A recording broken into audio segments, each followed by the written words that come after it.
안녕하세요.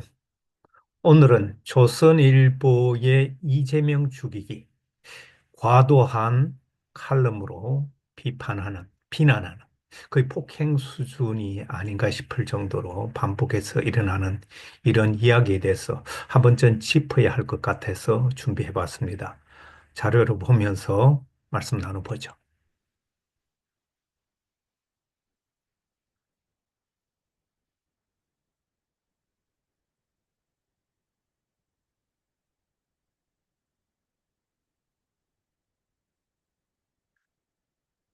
일단 제목을 해도 너무하는 이 조선일보의 이재명 죽이기로 달았는데요. 어, 이 칼럼을 몇 개 먼저 소개하는데요. 제목을 한번 봐주세요. 이재명 가슴에 태극기 배치, 박정훈 칼럼인데요. 제목은 이재명 가슴에 태극기 배치라고 했는데, 내용 자체가 굉장히 비난조의 내용이었고, 또 다른 칼럼 보면 김대중 칼럼, 윤 탄핵이 먼저냐, 이 유죄가 먼저냐, 이러면서 윤이 동반 퇴장을 주장하는 그런 내용을 담고 있습니다. 이게 뭐 제가 어렵게 찾은 것이 아니라, 어, 2025년 1월과 2월 초에 쉽게 발견되는 이런 칼럼입니다. 그 다음에 양상훈 칼럼을 보면 윤이 둘 다 없어졌으면 좋겠다. 이런 내용으로 또 칼럼을 썼습니다. 또 다른 강청석 칼럼을 보면 정권 교체 최대 장애물은 이재명 대표다. 이런 식으로 얘기하면서 정당을 독재적으로 운영하면서 나라는 민주적으로 운영하겠나. 이런 식으로 사실상 이재명 대표를 반복적으로 이렇게 칼럼니스트들이 돌아가면서 조선일보에 게재하고 있는데요. 이런 이 칼럼들이 반복되는 내용들 그냥 무시해도 되나 그런 차원에서 내용을 정리하는데 아시다시피 칼럼이란 다양성을 존중하고 표현의 자유를 폭넓게 인정하고 있는데 그런 관점에서 칼럼을 가지고 문제 삼기는 쉽지 않습니다. 다만 조선의 칼럼은 뭐 어떤 문제가 있냐면 특정 정치인을 과도하게 과도하다는 것은 잦은 횟수뿐만 아니라 논설실장, 논설위원, 외부학자 이런 사람들이 돌아가면서 비판을 하고 있고 또 굉장히 부당하게 내용 정리를 하고 있다는 것이죠. 과장된 제목뿐만 아니라 내용을 들어가 보면 상당히 논리적 비약 이런 일방적 주장들이 많다는 것이고 무엇보다도 스스로 만든 언론 윤리 강령조차 지키지 않고 있고 또한 미래 선출 권력에 대한 불복종, 불법을 미리 학습시키는 것이 아닌가 이런 우려가 될 정도라서 이건 좀 한번 짚어야 되겠다 해서 정리했는데요. 지금 제가 문제 제기하고 있는 과도하게, 부당하게 언론 윤리 강령 지키지 않았다. 이것들을 하나하나 한번 보겠습니다. 무엇이 과도한가? 지금 제가 앞에 사례를 든 그 칼럼에 이 인물들이 다 글을 썼습니다. 보면 박정훈 칼럼은 논술 실장입니다. 돌아가면서 이 사람들이 계속 반복적으로 하고 있는데요. 인용한 거에는 김창균 칼럼은 없었습니다만 제가 보니까 김창균 칼럼을 또 혹시라도 없는데 왜 넣어놨냐 할까 봐 제가 찾아봤습니다. 그랬더니 김창균 칼럼은 작년 그러니까 2024년 4월 1일자에 이재명의 민주당 후유증 10년은 간다. 이렇게 벌써 쓰고 있었는데요. 어, 사실 뭐 이재명 죽이기는 어제 오늘 문제도 아니고 조선일보가 새로운 것은 아니지만 12.3 내란 사태 이후에 조선일보에 이런 행태가 더 두드러지고 있고 더 분명하게 나타나고 있어서 이건 언론으로서 정당한 기능을 역할을 한다고 보기에는 문제가 많다고 생각이 듭니다. 그래서 무엇이 부당한가? 그 제목부터 한번 보죠. 저는 특정 당이나 이런 걸 떠나서 일반 시민의 입장에서 이재명은 민주당 후유증 10년은 간다. 10년은 간다고 조선일보에서 그렇게 제목을 다는 것이고 정권 교체 최대 장애물은 이재명 대표다. 조선일보 입장에서는 최대 장애물은 이재명 대표다. 이렇게 볼 수 있지만 일반 국민 입장에서는 정권 교체 최대 장물이 이재명 대표라고 볼 수 있을까요? 윤이 둘 다 없어졌으면 이 무슨 논리죠? 윤은 내란 수개로 지금 재판을 받고 있고 이재명 대표는 어떻든 유죄와 무죄로 오가면서 그런 내란죄와 같은 이런 죄가 동일선상에 놓고 볼 수 없기 때문에 윤을 이야기하면서 이도 같이 없었으면 좋겠다. 그건 조선일보의 희망사항일 수는 있겠지만 어, 이재명 대표를 지지하는 시민들 그리고 꼭 지지하지 않더라도 이 두 사람을 동일선상에 놓고 함께 없었으면 좋겠다.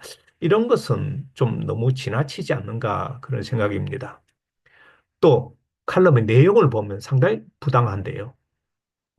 일부 내용을 제가 인용해 봤습니다. 그 내용 중에 이 이재명 대표에 대해서 오로지 자신의 재판을 지연시키고 수사를 저지하기 위해서다. 물론 그렇게 볼 수도 있겠죠. 그러나 나라에 해가 되는 법안은 통과시키고 나라를 위해 한시라도 서둘러야 할 법안은 가로막았다. 그런 이 대표에게 사리를 넘어선 애국심의 흔적조차 찾을 수 없다. 애국심은 강천석 칼럼니스트만 갖고 있는 것이 아니라 이재명 대표라면 정당의 대표라면 나름의 애국심이 다 있습니다. 흔적조차 없다. 이렇게 얘기할 수 있을까요? 이재명 대표는 법정에 출두하고 있고 유죄 무죄를 오가면서 그렇게 하고 있고 한시라도 서둘러야 법안을 가로막았습니까? 서로 정당 간의 입장이 달라서 합의가 안 돼서 그런 것뿐인데 이렇게 하는 것은 너무 부당하지 않는가?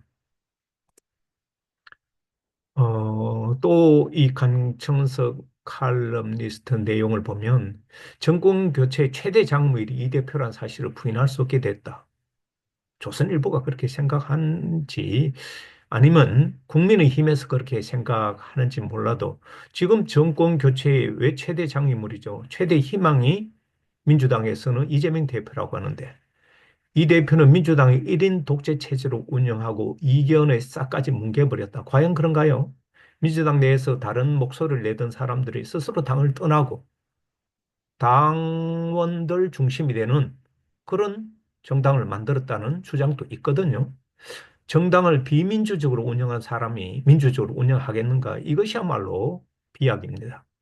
정당을 비민주적으로 운영하는 그런 비판을 할 수 있다 하더라도 그것이 나라를 민주적으로 운영하겠다, 운영하겠는가 이런 의문을 제기하는 것은 상당히 한 개인에 대한 근거 없는 비방이 아닌가 이런 생각이 듭니다. 이것뿐만 아니에요.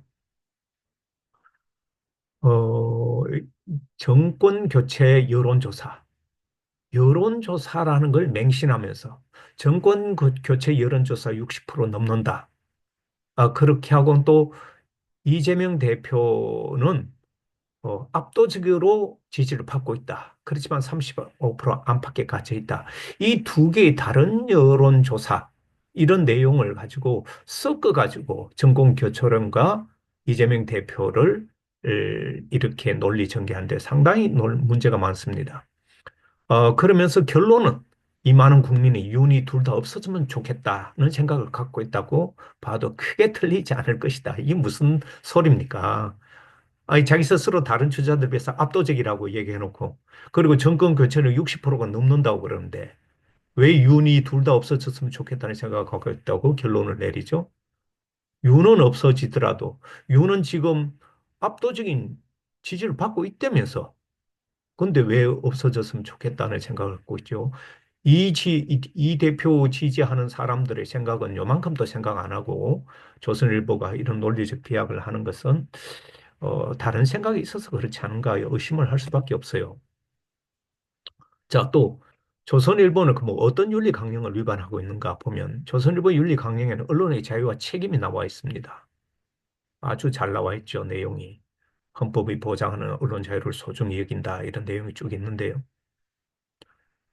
뒷부분에 우리는 언론의 자유를 공익을 위해 행사하면서 개인이나 특정 집단의 이익을 위해 남용하지 않는다. 이런 표현이 나와 있습니다.